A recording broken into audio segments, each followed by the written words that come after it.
Sarah Dowie. Oh, thank you, Mr. Speaker. It is actually a pleasure to stand and rise on the Land Transfer Bill for this first reading brought into the House by the Honourable Louise Upston. And my goodness, if I'm here as long as Mr. Cunliffe and I come up with conspiracy theories along those lines, please just show me the door. It is incredible to sit there and listen to 10 minutes of just absolute phenomenal conspiracy. What this bill is about modernisation. It is X-Files. It is absolute X-Files.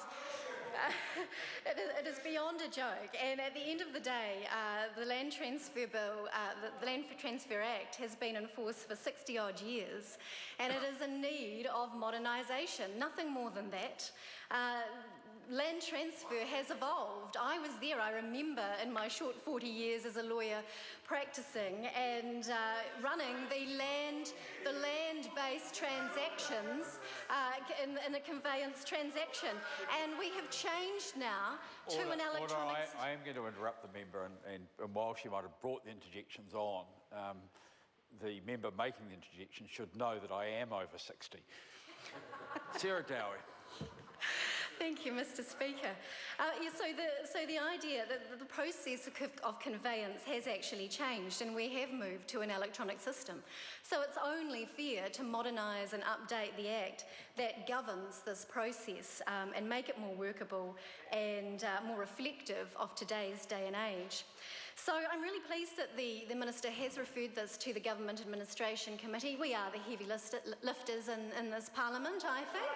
We are so, Mr. Bishop, we are the heavy lifters. We often get technical legislation, and lo and behold, as an ex-property lawyer, I am excited about the Land Transfer Bill. I am excited. You know, we talk about the torrent system. This is a system that underpins our property transaction basis. And it is an incredible system, of course, developed in Australia and adopted by ourselves, gosh, I think it was about 100 years ago.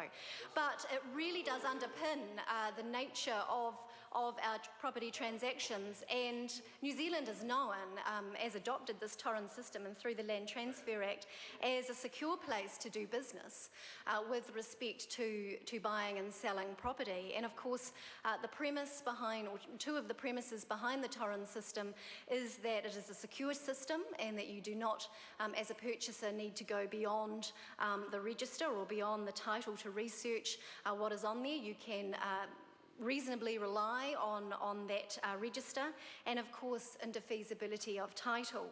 And that has sustained time within New Zealand that no claim or interest can be defeated or voided with a past omission or error or act, and like I say before, that has sustained time. But what this bill does is modernises indefeasibility with respect to that premise, and is allowing a limited change to indefeasibility where there is fraudulent actions, and the result would be that there would be a gross injustice and somebody would miss out or be harmed by some fraudulent action, and therefore the courts can go and look at that, and indefeasibility would be somewhat modified there. So look, this is updating the bill with respect to the evolution of what we've seen with regards to property transactions. The e-dealings need to be properly documented and updated so that it's reflective of where we are at the moment with our property system. And this is a good bill. There is no conspiracy theory with it. It's updating a 60-year-old bill, and it's timely, and it's needed, and it's important, and I commend this to the House.